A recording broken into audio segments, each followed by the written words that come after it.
Imagine a seguinte cena: o chão simplesmente rachando ao meio. Montanhas milenares desabando como se fossem castelos de areia, sabe? Uhum. Uma imagem de colapso total.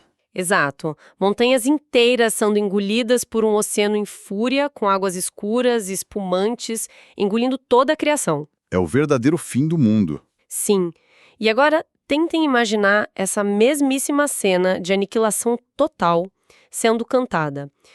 Cantada por um coro de vozes límpidas. Vozes altas e cristalinas. Isso, um coro de sopranos. É com esse contraste bizarro, quase arrepiante, que começa um dos textos mais famosos e, curiosamente, mais reconfortantes da antiguidade. É um contraste muito forte mesmo. É sim. Mas antes da gente entrar de cabeça nessa imagem, eu quero fazer uma pequena pausa. Por favor. Que a paz, a graça e a mais profunda proteção divina envolvam o dia e a semana de cada pessoa que nos acompanha neste momento. Amém. Que este nosso tempo de reflexão traga uma luz verdadeira, não apenas para as próximas horas, mas para todos os dias que virão. Com certeza. É com esse desejo sincero de paz que abrimos mais um mergulho profundo nas nossas fontes. E o nosso alvo de hoje, para quem já percebeu pelas imagens, é o Salmo 46. Um poema milenar que, ironicamente, parece ter sido escrito para o noticiário desta manhã. Nossa, o nível de atualidade desse texto é até assustador, né? Demais. E para essa análise, a gente cruzou o texto da Bíblia de Estudo Nova Almeida Atualizada, a famosa NAA, com os comentários exegéticos do estudioso Allen P. Ross. Isso aí. A nossa missão hoje é decifrar essas metáforas poderosíssimas de causa e proteção que o poema traz. Vamos desempacotar isso tudo porque tem muito detalhe escondido. E como você mencionou agora há pouco, a instrução musical original desse salmo é muito específica. É, aquela parte dos filhos de Corá, né? Exatamente. Ele foi composto para os filhos de Corá, com a instrução de ser cantado em voz de soprana. O que, musicalmente falando, já é uma mensagem por si só. Com certeza. Tem uma intenção teológica clara aí. A mensagem do salmo é tão pesada, tão cercada de caos, que a entrega precisava ser feita com a leveza e a pureza de vozes agudas. Tipo, sugerindo uma transcendência sobre a tragédia, certo? Isso. A voz de soprano corta o ruído grave do caos. E o primeiro versículo já joga a tese principal na mesa.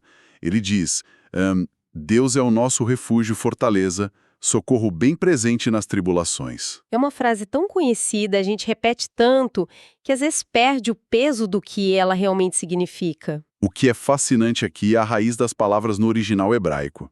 Porque, sabe, quando a gente lê refúgio, a gente tende a pensar num conceito poético. Ou algo meio espiritual, abstrato, tipo um abraço de luz. Exato. Mas não é nada disso. A palavra ali aponta para um abrigo físico contra um perigo iminente. Um abrigo físico mesmo. É a fenda na rocha onde alguém se esconde de um predador de verdade. Caramba! E fortaleza descreve um lugar alto, um lugar inacessível ao inimigo. É uma força defensiva que claramente não vem da própria pessoa. Então o salmista primeiro estabelece que o teto protetor é inquebrável, para logo em seguida descrever o tamanho da tempestade lá fora. E a descrição desse temporal não poupa ninguém. É de uma intensidade absurda. Não poupa mesmo. Os versículos 2 e 3 dizem assim, olha só. Portanto, não temeremos, ainda que a terra se transtorne e os montes se abalem no seio dos mares, ainda que as águas tumultuem e espumejem, e na sua fúria os montes estremeçam. É o apocalipse geológico. Lendo isso, é quase impossível não traçar um paralelo com a nossa vida moderna. Porque, tudo bem, ele fala de montanha caindo no mar. Mas a sensação psicológica é a mesma de quando uma crise pessoal avassaladora bate na nossa porta. O mundo caindo ao redor. Sabe aquela sensação? Um diagnóstico médico terrível que ninguém esperava, o desmoronamento de uma carreira ou a perda repentina de alguém. Exatamente a sensação de que o chão está derretendo debaixo dos nossos pés. Aquilo que a gente considerava mais sólido, a nossa montanha pessoal, desabando. Então a pergunta que fica é: como é possível o texto exigir que alguém não tema quando a fundação da própria realidade está ruindo? É uma pergunta super válida. E a chave para entender essa ausência de medo está na forma como a poesia hebraica lida com a ideia do caos. Como assim? Para os povos do Antigo Oriente Médio, o mar não era só água salgada, sabe? Não era um lugar para passar as férias ou pescar no fim de semana. Ah, o mar dava pavor neles, né? Muito pavor. As águas profundas e revoltas representavam o caos primordial. O mar era o símbolo universal do indomável, Das forças destrutivas da natureza. da morte, do desconhecido. Então, quando o texto fala de montanhas que representavam a estabilidade máxima na Terra, afundando justamente nesse mar. O autor está pintando um quadro de desintegração total, a criação sendo desfeita. Exato. É o universo voltando àquele estado de caos absoluto antes de Deus ter organizado tudo lá no livro de Gênesis. Caramba, é uma espécie de colapso estrutural da própria existência. Perfeito. E o comentário do Alan Ross ajuda muito a gente a perceber que essa linguagem de montanhas caindo e águas espumando é, na verdade, intencionalmente hiperbólica. É exagerando de propósito. Sim, é um exagero poético para desenhar o pior cenário concebível na mente humana. Porque o raciocínio lógico que o Salmo propõe é muito simples. Se o abrigo aguenta o fim do mundo, Exatamente. Se o abrigo divino suporta o colapso do próprio planeta, então ele com certeza pode suportar qualquer exército invasor. qualquer crise política, qualquer tempestade pessoal. Uhum. A promessa não é que os terremotos da vida vão parar de acontecer. E isso é importante destacar, o texto não promete ausência de problemas. De jeito nenhum. A promessa central é que o abrigo fornecido por Deus é a prova de terremotos. A resistência dessa fortaleza é infinitamente superior à magnitude da crise lá fora. Nossa, essa inversão de foco muda tudo. Em vez de a gente ficar medindo o tamanho das ondas ou a força do vento, O que a gente sempre faz, né? pois é, a atenção é totalmente redirecionada para a integridade do teto sobre as nossas cabeças. Mas olha só, sobreviver a um terremoto ou a uma tempestade oceânica não adianta muita coisa se as pessoas morrerem de sede dentro do abrigo, certo? Com certeza. A sobrevivência a longo prazo exige suprimentos. E é exatamente por isso que, do ponto de vista literário, o poema dá um solavanco no versículo 4. A câmera do texto, por assim dizer, sai de forma bem abrupta lá do meio desse oceano em fúria. Daquelas águas salgadas mortais. Isso, e corta direto para o interior de uma cidade murada, focando num detalhe vital: o suprimento de água. Uhum. O texto diz assim: há um rio cujas correntes alegram a cidade de Deus, o santuário das moradas do Altíssimo. É lindo isso. Esse contraste é uma das ferramentas mais bonitas desse salmo. É o conto das duas águas. Deixar o mar para trás e encontrar um rio. Isso. A gente deixa aquele mar imprevisível e entra num cenário muito diferente. Rios, na antiguidade, representavam nutrição, representavam previsibilidade, agricultura, a vida contínua. As águas calmas que alimentam a cidade por dentro são o oposto daquele oceano lá fora que quer engolir as montanhas. Exato. É o sustento silencioso contra o barulho ensurdecedor da destruição. E isso nos leva a uma questão tática, pensando no contexto militar daquela época.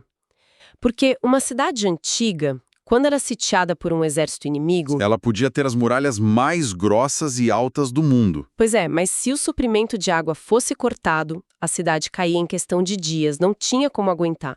Então a verdadeira fonte de alegria de Jerusalém não era a engenharia das muralhas, era o fato de que a água corria por dentro dela. A fonte estava protegida. Só que aí, o versículo 5 faz uma afirmação sobre essa cidade que, sério, me faz querer levantar a mão e interromper a leitura. Opa, qual parte? Aqui é que a coisa fica realmente interessante. O texto declara sobre Jerusalém: Deus está no meio dela, jamais será abalada. Jamais será abalada. E aqui o nosso senso crítico precisa entrar em ação, né? Porque se a gente consultar qualquer livro básico de história antiga, a realidade nua e crua é que Jerusalém foi, sim, abalada. Muito abalada, aliás. Ela foi brutalmente invadida, os muros foram derrubados, o templo foi incendiado pelo Império Babilônico e depois, séculos mais tarde, o processo se repetiu com o Império Romano. Fato histórico indiscutível. Então, como é que um texto sagrado pode declarar com essa categoria de eternidade que ela jamais cairia? Parece uma contradição óbvia. Prender essa afirmação de que a cidade jamais será abalada, A gente tem que se despir um pouco da nossa mentalidade ocidental moderna. Deixar a nossa visão de mundo de lado por um momento. Exato. E tentar entrar na forma de pensar do Antigo Oriente Médio. Naquela época, a segurança de uma cidade não estava ligada só às fortificações militares dela. Tinha o fator espiritual envolvido, né? Totalmente. A crença fundamental era de que a cidade era impenetrável apenas e tão somente enquanto a divindade padroeira estivesse fisicamente presente no seu templo. Ah, então a segurança era uma consequência direta da presença. Perfeito. O texto não diz que a cidade é inabalável por causa dos tijolos ou da altura da muralha. Ele diz que ela não será abalada porque Deus está no meio dela. Entendi. A garantia de segurança nunca esteve no CEP da cidade. Nem um pouco. O rio mencionado lá no versículo 4, como a Bíblia NAA e o próprio Allen Ross apontam muito bem nos comentários, esse rio é uma metáfora para o próprio Deus. Ele é a água. Ele é a fonte de água viva que sustenta a cidade por dentro, garantindo que nenhum cerco externo funcione. Ou seja, o poder de manter as muralhas em pé dependia exclusivamente do morador principal. Se o morador estivesse lá, os muros eram de aço. Essa formulação capta um núcleo do problema. Jerusalém não tinha nenhum valor mágico em si mesma. E isso, inclusive, responde à sua pergunta histórica sobre a queda da cidade para os babilônios. Porque ela caiu, de fato. Sim, e por que ela caiu?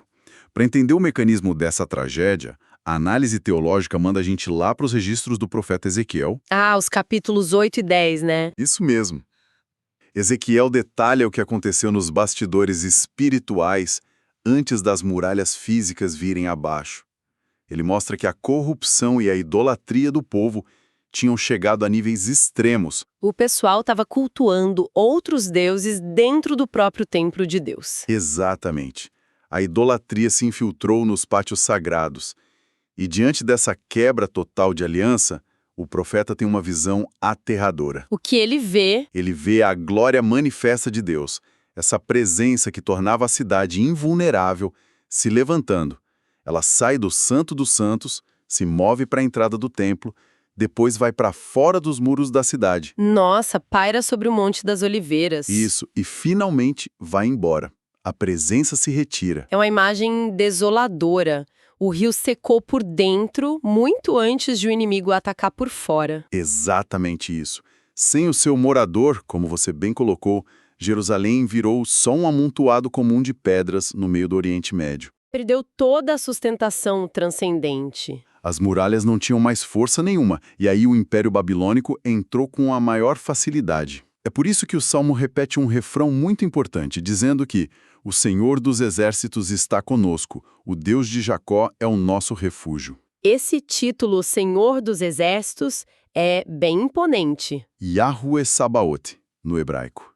Ele invoca a liderança absoluta de Deus sobre todas as forças celestiais e terrenas. A verdadeira fortaleza, a que é indestrutível, é um relacionamento de aliança com essa presença. Não é geografia de um pedaço de terra, não é o prédio físico. De jeito nenhum. Se o povo abandona a aliança, o refúgio se retira. A cidade só pode permanecer de pé se ela proteger a sua nascente. Que perspectiva brutal e, ao mesmo tempo, belíssima. Desmistifica totalmente essa ideia de usar a religião ou os espaços sagrados como uma espécie de amuleto da sorte, sabe? As pessoas adoram criar amuletos. Pois é, a segurança exige intimidade, exige a permanência dessa presença. E se esse Deus oferece uma paz interna tão robusta, esse rio que flui mansamente em contraste com aquele oceano violento lá fora, o Salmo não para por aí. Ele vai além. Muito além. Ele também revela qual é o plano de ação divino para lidar com o caos que continua acontecendo no mundo externo. E é assim que a poesia nos guia para os versículos finais, do 8 ao 11, onde a câmera do texto, mais uma vez, muda drasticamente. Saímos da cidade. Exato, saímos de dentro da cidade e somos levados direto para um campo de batalha global. E olha, a fisicalidade com que o poeta descreve o que Deus faz nesse cenário de guerra. É de uma vividez impressionante. Prestem atenção na sequência de ações do versículo 9. Ele faz cessar as guerras até os confins do mundo. Quebra o arco e despedaça a lança, queima os carros de guerra no fogo. É uma ação direta. Sim, Essa não é uma imagem de negociação diplomática. Deus não está ali sentando à mesa para assinar um tratado de paz com nações inimigas, onde cada um mantém o seu exército de prontidão só para garantir, sabe? Ah, tipo um cessar-fogo armado? Não tem nada disso. Ele está ativamente aniquilando a própria capacidade humana de causar destruição. É um desarmamento compulsório, sistemático e definitivo. Ele vai lá e quebra as armas na força. Os arcos são quebrados ao meio, as lanças são reduzidas a estilhaços, e os tanques de guerra da antiguidade, que eram os carros blindados, viram cinzas. Viram fumaça. Então, o que tudo isso significa? Porque é justamente nesse cenário de escombros fumegantes e armamentos destruídos que a gente chega no versículo 10, que é indiscutivelmente o ponto mais famoso e, ironicamente, mais mal interpretado de todo o Salmo 46. Ah, o famoso comando: aquietem-se e saibam que eu sou Deus. Esse mesmo. Nossa, a gente tem uma tendência enorme na nossa cultura moderna de imprimir esse versículo em caneca de chá, né? Caneca, pôster de montanha com neblina, capa de caderno. Exatamente. A gente lê isso como se fosse um conselho fofo de saúde mental. Como se Deus estivesse sussurrando nos nossos ouvidos com uma musiquinha calma. Desacelere, respire fundo, faça uma meditação que vai ficar tudo bem. É uma leitura totalmente passiva. Mas o contexto literário não permite essa leitura de jeito nenhum. Olhando para o versículo anterior, tem chão tremendo, reinos em fúria, lanças sendo partidas ao meio e carruagens pegando fogo. O cenário está caótico. A ambientação não tem absolutamente nada a ver com uma aula de yoga. O que está acontecendo aqui soa muito mais como um general supremo pisando firme num campo de batalha, ensanguentado, onde os exércitos estão ali se massacrando e ele emite uma ordem de rendição inegociável. Uma ordem para parar a guerra na hora. A impressão que dá é de um grito que corta o ar e silencia a guerra toda. Abaixem as armas. A brincadeira acabou. Olha, essa leitura resgatando a tensão do contexto de guerra é cirúrgica. E a gramática do texto original hebraico reforça isso demais. Sério? O que o hebraico diz? As notas exegéticas da Bíblia NAA mostram algo que altera completamente o entendimento de quem era o público-alvo dessa frase. A expressão traduzida como saibam e o comando para aquietar-se estão conjugados no plural. Tá, mas o que isso implica na prática? Implica muito, porque o verbo original que a gente traduziu como aquietem-se é a palavra rapá, que significa literalmente soltar, relaxar as mãos ou deixar cair. Deixar cair o que tem nas mãos. Exatamente. Então, quando a gente coloca tudo isso no caldeirão daquela cena militar que você acabou de descrever, a imagem é muito visceral. Significa, então, que a ordem de soltar as armas, de relaxar as mãos, não foi dada primariamente para o povo que já estava abrigado na cidade. Não. Foi dada àqueles que estavam atacando? Esse é o ponto fulcral de toda a passagem. Claro que o povo que confia em Deus encontra um consolo gigantesco e deve descansar nessa promessa. Mas os leitores originais entendiam que essa voz tonitruante estava se dirigindo aos reinos em fúria, lá do versículo 6. Aos inimigos. Deus está falando com as nações inimigas, com os impérios arrogantes que causavam todo aquele caos no mundo antigo. É um choque de realidade imposto pela autoridade máxima do universo. Caramba, isso é muito poderoso. Ao destruir os arcos e lanças, ele vira para as grandes potências da terra e diz: soltem as armas das suas mãos, parem com suas hostilidades. Reconheçam de uma vez por todas que eu sou Deus e não vocês. É um eu sou Deus e vocês não são. Exato. Se conectarmos isso ao quadro geral da teologia bíblica, a gente percebe que é a antecipação de uma era de paz universal. Uma paz que não será conquistada por diplomacia humana. Nem por tratados de papel. Não. Ela será estabelecida pela soberania de uma presença divina inquestionável. É por isso que a frase seguinte do versículo conclui: sou exaltado entre as nações, sou exaltado na terra. Nossa, isso causa arrepios de verdade, porque redimensiona o tamanho de quem está no controle de tudo. Não é um pedido de calma, é um ultimato cósmico exigindo submissão das forças do caos. Submissão total. Não apenas daquele caos natural que a gente falou no começo, as águas do mar revolto, mas também do caos fabricado pelo próprio homem, que é a guerra. Sim, a maldade humana. E é simplesmente brilhante como essa análise de hoje amarra o poema de ponta a ponta. O salmista ele pega a gente pela mão no meio de um terremoto catastrófico, nos mostra as nações rugindo como o mar, Aí o cenário muda. depois nos leva para beber água naquele rio silencioso da presença de Deus, protegido por muros inquebráveis, e então culmina num campo de batalha mundial que é forçado a um silêncio absoluto por uma única frase dita pelo Altíssimo. É fantástico. É uma jornada literária, psicológica e profundamente espiritual de proporções épicas. É de tirar o fôlego. E mais do que isso, serve como um manual atemporal de onde depositar a nossa confiança. O comentário do Allen Ross aponta muito bem que, na época, isso mostrava ao povo que o Deus deles não era só uma divindade tribal, confinada ali às fronteiras de Israel. Ele era o Senhor de tudo e de todos. O Senhor absoluto de toda a criação. E para qualquer pessoa que leia esse salmo hoje, milênios depois, o chamado continua sendo para cultivar aquilo que o próprio Ross descreve como uma confiança silenciosa. Uma confiança que não precisa gritar para provar que é forte. Exato.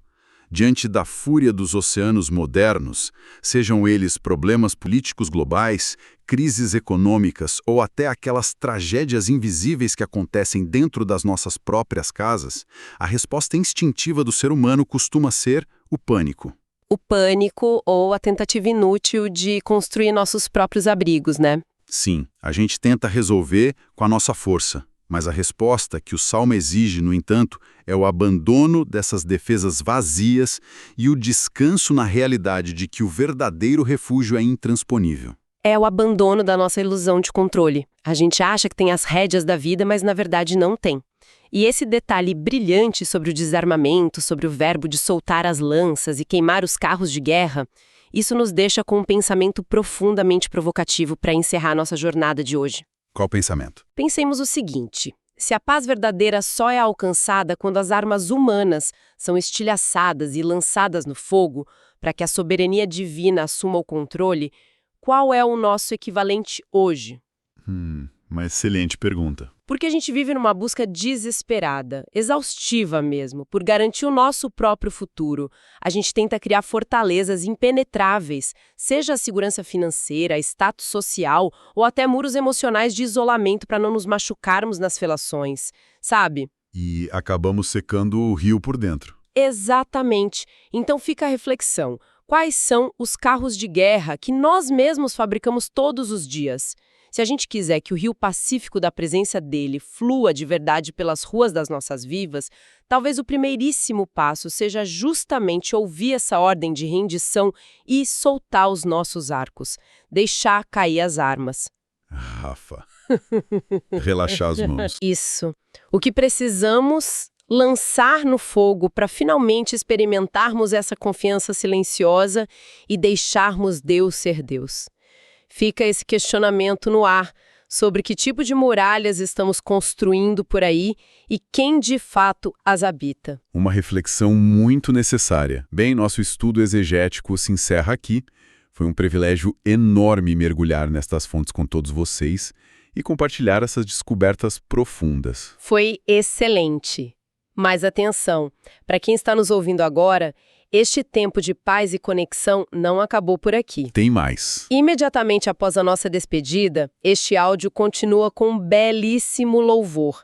É uma canção poderosa, inteiramente construída sobre essas imagens, essas promessas e a esperança inabalável do Salmo 46 que acabamos de percorrer juntos. Vale muito a pena continuar escutando. O convite é simples, mas essencial. Não desligue agora. Permaneça nesse ambiente de comunhão. Deixe aquela pressa, aquela ansiedade do dia a dia do lado de fora. Respire fundo, solte as armas e permita que a música e a letra transformem tudo que discutimos aqui numa experiência real de devoção e alento para os corações. Que a mensagem se torne viva, né? Exato. Que a presença dele seja o rio constante e o abrigo indestrutível na vida de cada um, em todos os momentos de incerteza. Fiquem em paz e continuem com o louvor a seguir. Até a nossa próxima análise. Deus é o nosso refúgio e fortaleza, Socorro bem presente nas tribulações, quando a terra perde o chão e o medo invade as nações. Nós temos um esconderijo seguro em suas mãos. Portanto não temeremos, ainda que a terra se transtorne e os montes se abalem no seio dos mares, ainda que as águas tumultuem e espumem e os montes tremam. Na vida do cristão, as piores tempestades não algemam. Quando o mundo entra em pânico e a notícia traz o pavor, a nossa mente não afunda, ela descansa no Criador. O caos não anula a promessa, a crise não muda o rei. O mundo balança lá fora, mas eu me firmo na sua lei. O rio cujas correntes alegram a cidade de Deus, o santuário das moradas do Altíssimo, a paz dos filhos seus. Deus está no meio dela, jamais será abalada. O Espírito Santo é a água que rega a nossa jornada. O Senhor dos Exércitos está conosco, o Deus de Jacó é o nosso refúgio. Pode o mar rugir, pode o vento soprar, o Altíssimo levanta a voz e a terra começa a derreter e calar. O nosso Deus é maior que qualquer tribulação. Ele quebra o arco, corta a lança e traz a salvação. Venham, contemplem as obras do Senhor, as desolações que Ele fez na terra com o seu poder. Ele põe fim às guerras até os confins do mundo, queima os carros no fogo, num mistério profundo. O cristão não precisa lutar com as próprias mãos, nós entregamos a batalha a quem governa as nações. Se a ansiedade bater, querendo te sufocar, ouve a voz do soberano, mandando o vento parar. O rio cujas correntes alegram é a cidade de Deus, o santuário das moradas do Altíssimo, a paz dos filhos seus. Deus está no meio dela, jamais será abalada. O Espírito Santo é a água que rega a nossa jornada. o Senhor dos Exércitos Está conosco, o Deus de Jacó é o nosso refúgio. Pode o mar rugir, pode o vento soprar, o Altíssimo levanta a voz e a terra começa a derreter e calar. O nosso Deus é maior que qualquer tribulação. Ele quebra o arco, corta a lança e traz a salvação. soltem as mãos, Parem de lutar, deixem o controle no altar. aquietem-se, saibam que eu sou Deus. Serei exaltado entre as nações, exaltado na terra. A quietude do justo é a maior prova de fé. Saber que o nosso gigante é Jesus de Nazaré. O Senhor dos Exércitos, Está conosco, o Deus de Jacó, é o nosso refúgio. aquietem-se, saibam que eu sou Deus. O socorro bem presente que desceu dos altos céus. A igreja descansa enquanto o mundo se agita. A nossa rocha é eterna, a nossa paz é infinita. há um rio. Aquietem-se, Saibam que eu sou Deus. o nosso refúgio.